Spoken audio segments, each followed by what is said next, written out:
Antes daquele golpe, a inflação estava alta, existiam lutas contra comunistas, conflitos no campo e debates que muitas vezes geravam briga. E este foi um resumo breve de como foi os 40 dias que antecederam o golpe militar de 64. E isso você vai conferir agora aqui no vídeo, na Estudo dos Fatos.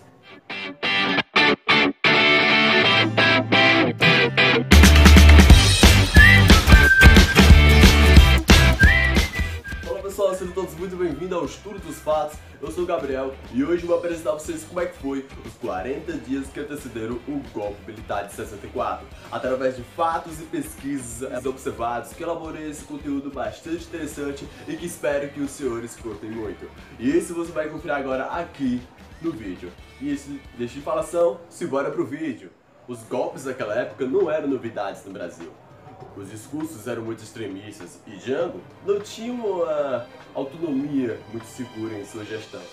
E no meio de toda a pressão que Jango estava sofrendo durante aquela época, os sargentos militares do exército,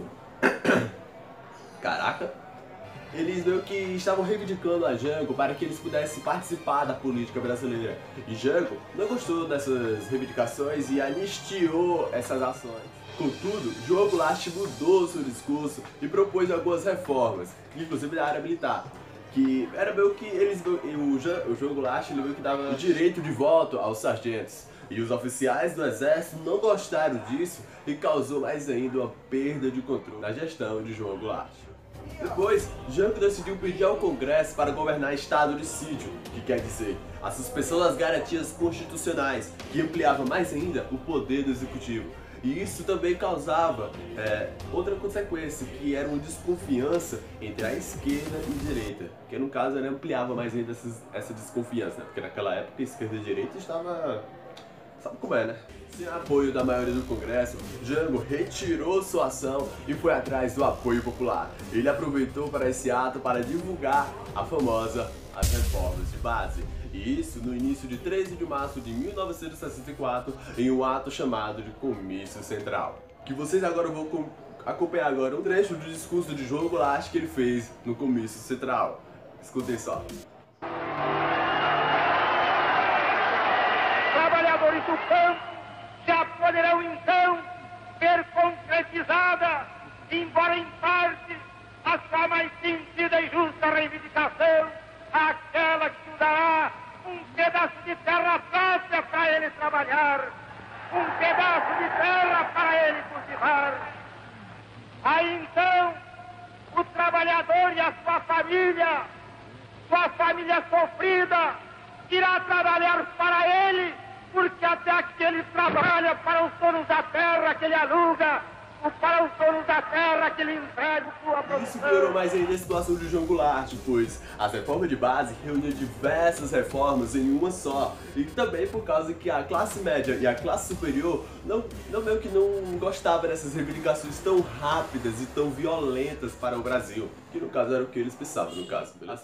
O Brasil naquela época tinha uma área rural não muito digna, uma área rural muito atrasada. E a reforma da agrária, que era uma das reivindicações das reformas de base, não tinha só um problema econômico para se solucionar, e sim uma questão social. Logo depois do manifesto do Comício Central, as vozes do comício ecoaram até o Congresso, e assim Jango elaborou uma nova votação para as reformas de base no Congresso. E a oposição do Congresso achava que Jango queria implantar uma ditadura, e também achava que Jango queria meio que impor para que o Congresso votasse, aceitasse as reformas de base, querendo ou não. E isso, a turbulência política e o medo das reformas serem aprovadas no Congresso fizeram que grupos apoiadores do golpe elaborassem um ato. Esses grupos eram formados por pessoas da igreja, pessoas do alto palanque de indústria, a nascente classe média e grupos políticos liberais, no caso. E esses grupos reuniram em diversas cidades do Brasil em um ato de manifesto chamado de A Marcha da Família com Deus pela Liberdade. E essas pessoas que participavam desse ato achavam que essas reformas não eram reformas qualquer para a soberania brasileira. Eram as reformas comunistas.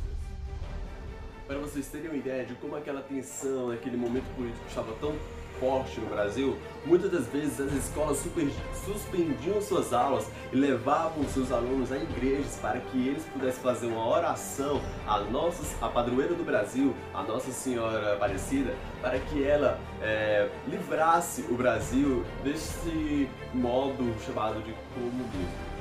A imprensa brasileira começou a atacar o governo de João Goulart e a apoiar uma possível intervenção militar. E também a UNE, que era a União Estudantil, e os sindicatos apoiavam as reformas de base, pois achavam que esse era o caminho certo que o Brasil deveria seguir. E assim, foi um resumo de como foi alguns dos acontecimentos que aconteceram uma semana antes da semana do golpe. E agora vocês vão conferir agora como é que foi a semana do golpe. No Congresso, os apoiadores de João Goulart estavam defendendo ele a todo vapor e ameaçando os opositores. Porém, as ameaças não surtiram efeito e a oposição continuou a estimular a ideia de uma possível intervenção militar. E com isso, com a bancada do Congresso ressaltando a importância do ato, os militares ganhavam o apoio da maioria do Congresso para a realização do golpe. O general Carlos Guedes e outros militares já planejavam o ato de dispor o governo de João Goulart. E o gatilho que disparou esse ato foi naquela semana, no caso, foi um discurso que João Goulart fez na noite de 30 de março de 1964. E esse discurso foi o último discurso que o João Goulart fez como presidente do Brasil. E no dia 31 de março, as tropas dos generais Carlos Guedes e Olímpio Mourão saíram de Minas Gerais com destino a Rio de Janeiro, onde o João Goulart estava, para fazer o ato do golpe militar. No Rio, o caos dominava. João Goulart, sabendo que as tropas militares de Carlos Guedes e Olímpio Mourão estavam em direção para lá, para dispô-lo, no caso, ele buscou apoio aos comandantes do exército daquela região para prender o general Castelo Branco, que era o chefe maior do estado do exército e um dos principais articuladores do golpe. O apoio que os militares tinham era dos Estados Unidos, que no auge da Guerra Fria enviou navios ao litoral brasileiro em uma ação chamada de Brother Sun. Com isso, o principal manipulador dessa ação era os Estados Unidos, que temia que a maior potência latino-americana viesse a se tornar socialista ou comunista, como Cuba se tornou, criando as conspirações e até mesmo estavam prontos para invadir o país à mão armada se caso o golpe não desse certo. Acho que agora os senhores vão ter uma ideia de por que aquele dia 31 de março foi um dos dias mais agitados da história brasileira. Pelo simples fato de que o Congresso, a partir daquele dia, estava apoiando abertamente o golpe militar. O deputado federal Francisco Julião, que era líder das ligas camponesas, ele elaborou um discurso e ele desafiava os militares, dizendo que o povo estava de prontidão para revidar o movimento dos militares. O Congresso também, que era no caso a oposição do governo, suspeitava que João não queria implantar apenas uma ditadura no Brasil, e sim uma ditadura comunista.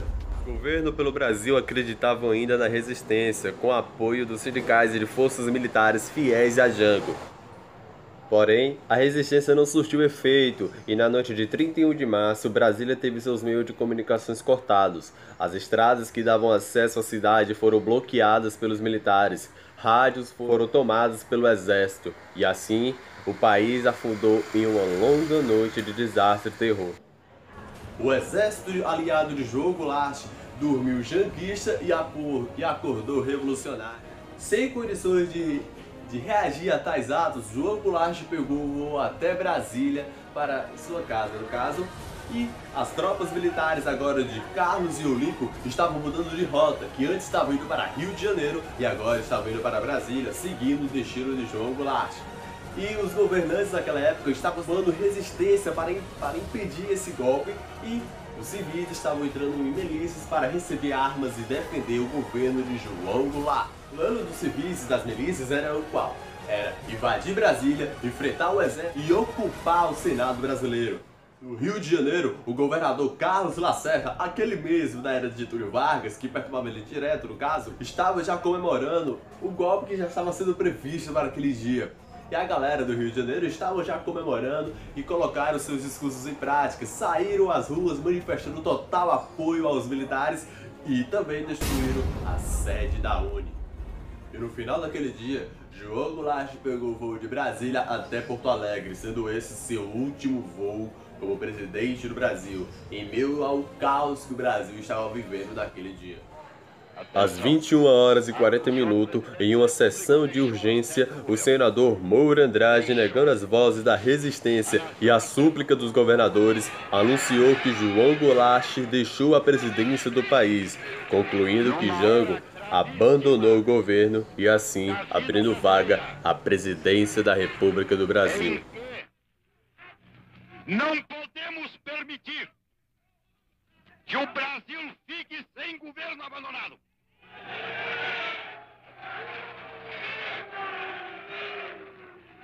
Há sob a nossa responsabilidade a população do Brasil, o povo, a ordem. Assim sendo, declaro vaga a presidência da República.